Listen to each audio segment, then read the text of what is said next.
সুষ্ঠু ভোট গ্রহণের জন্য সার্বিকভাবেই প্রস্তুতি নিয়েছে নির্বাচন কমিশন।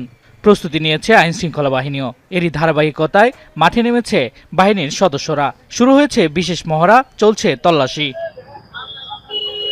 দিনের মধ্যভাগে সিলেটের মদনমোহন কলেজে ভোটকেন্দ্র পরিদর্শন করেছে আইনশৃঙ্খলা রক্ষাকারী বাহিনী। বিচ্ছিন্ন কিছু ঘটনা ছাড়া বড় ধরনের কোনো হুমকি বা ঝুঁকি নেই বলে জানিয়েছে র্যাব। বলে সংখ্যালঘু ও চা শ্রমিক অধ্যুষিত এলাকাগুলোতে ভোটারদের নিরাপত্তায় নজরদারি চালাচ্ছেন আইনশৃঙ্খলা বাহিনী। এখন পর্যন্ত ওরকম কোনো হুমকি, ভয়ভীতি প্রদর্শনের বিষয়টি এখন পর্যন্ত আমাদের চোখে পড়েনি এবং তারা এখন পর্যন্ত সার্বিক পরিস্থিতি বিবেচনায় তারা ভোটকেন্দ্রে আসার ব্যাপারে আশাবাদী। ফরিদপুর জেলা প্রশাসকের কার্যালয়ে মতবিনিময় সভায় অংশ নেন স্বরাষ্ট্র উপদেষ্টা জাহাঙ্গীর আলম। তিনি বলেন, অতীতের সব নির্বাচনের চেয়ে এবার বেশি পরিমাণ আইনশৃঙ্খলা বাহিনীর সদস্য নিয়োজিত করা হয়েছে। অন্যান্য নির্বাচনগুলিতে যেরকম সহিংসতা হতো এবার কিন্তু ওইরকম আল্লাহ দিলে এখন পর্যন্ত হয় না। আমরা আশা করব যে সামনেও হবে না। ভোটারদের নিরাপত্তা ও আইনশৃঙ্খলা রক্ষায় চট্টগ্রামের 16টি আসনে 40,000 আইনশৃঙ্খলা বাহিনীর সদস্য ও 122 জন নির্বাহী ম্যাজিস্ট্রেট দায়িত্ব পালন করবেন।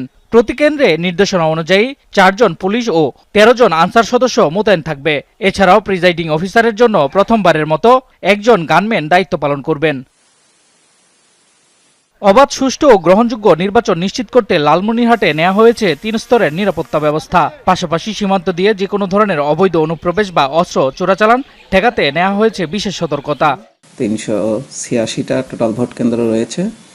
প্রতিটি ভোট কেন্দ্রকে আমরা গুরুত্ব বিবেচনায় আমরা 106টি কেন্দ্রকে গুরুত্বপূর্ণ হিসেবে ধরেছি। প্রকাশ্য ভোট কেন্দ্র দখলের চেষ্টা করা হলে বসে থাকবে না আইনশৃঙ্খলা বাহিনী। নড়াইল পুলিশ সুপারের কার্যালয়ে এমন হুঁশিয়ারি দেন খুলনা রেঞ্জ ডিআইজি রেজাউল হক। রাজশাহীতে নির্বাচনকে কেন্দ্র করে প্রশাসনের পক্ষ থেকে শহরে বিশেষ নজরদারি ব্যবস্থা করা হয়েছে। সেনাবাহিনী, বিজিবি সহ অন্যান্য বাহিনীর সদস্যরা শহর ও ভোট কেন্দ্রগুলোতে টহল অব্যাহত রেখেছে।